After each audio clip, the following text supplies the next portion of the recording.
The world stood on the edge of a knife in 1914. Empires clashed, revolutions simmered, and ordinary lives were swept into the storm. This was an age of fire and iron, where politics reshaped nations and societies cracked under pressure. As war drums echoed, the fate of millions hung in the balance. Who held the reins of power, and what did it mean for those who didn't?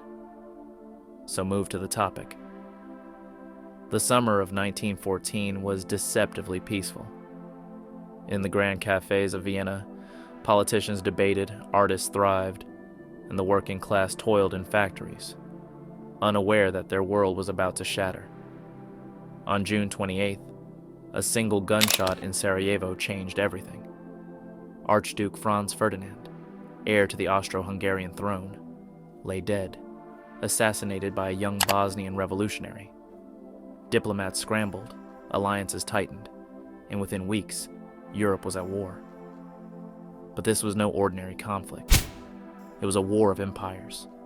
Britain, France, and Russia against Germany, Austria-Hungary, and the Ottomans.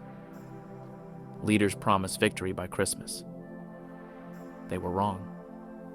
As men marched to the front, women stepped into factories, hospitals, and offices. The war demanded not just soldiers but workers, and society shifted overnight. Propaganda posters screamed patriotism, while governments seized control of economies. In Berlin, children lined up for rationed bread. In London, suffragettes paused their protests to support the war effort. In Russia, food shortages sparked riots. The war was not just fought in trenches. It was fought in homes, streets, and hearts. Then came the whispers of dissent. Why were millions dying for a few men's ambitions? Socialist movements grew, questioning the very foundations of power. By 1917, Russia had had enough.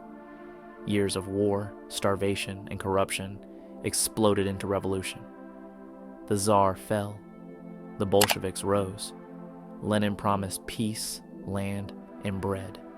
And the world watched in shock as a new ideology, communism, seized control. Meanwhile, in Germany, defeat loomed. The Kaiser's government collapsed and angry soldiers and workers demanded change. The war ended in 1918, but peace brought no solace. The Treaty of Versailles humiliated Germany, sowing seeds of future fury. The war was over, but the scars remained. Empires crumbled.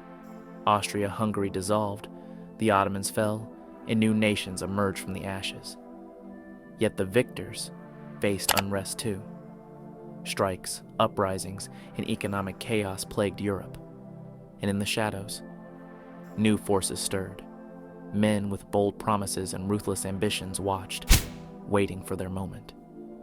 The war to end all wars had only set the stage for something darker. The 1920s began with cautious hope. The League of Nations promised to prevent future wars. Democracies flourished in Germany and Eastern Europe, and America boomed in the age of jazz and flappers. But beneath the glittering surface, the cracks were widening. Germany, burdened by war reparations, spiraled into hyperinflation. By 1923, a loaf of bread cost billions of marks. Middle-class savings vanished overnight, and resentment festered.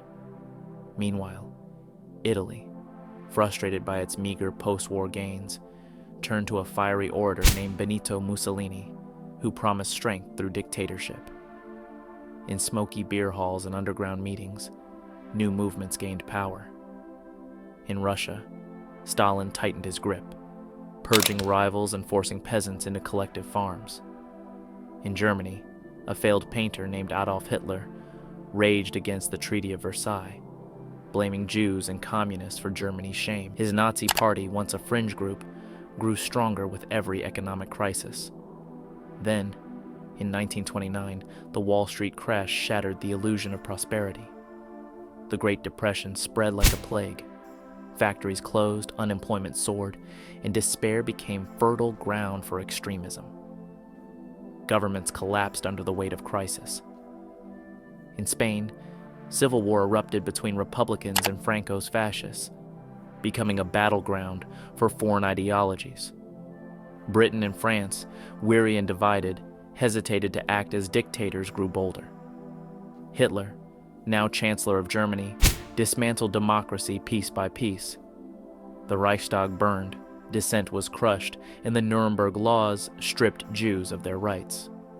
The world watched, some in horror, others in admiration. By the late 1930s, the drums of war beat again. Hitler annexed Austria, then demanded Czechoslovakia. Britain and France, desperate to avoid another bloodbath, appeased him at Munich, only to watch as he seized the rest of Czechoslovakia months later. In the east, Japan's imperial ambitions led to brutal invasions in China, while Mussolini eyed Africa. The League of Nations, toothless and ignored, faded into irrelevance. The peace had been a mirage. The world was hurtling toward an even greater storm.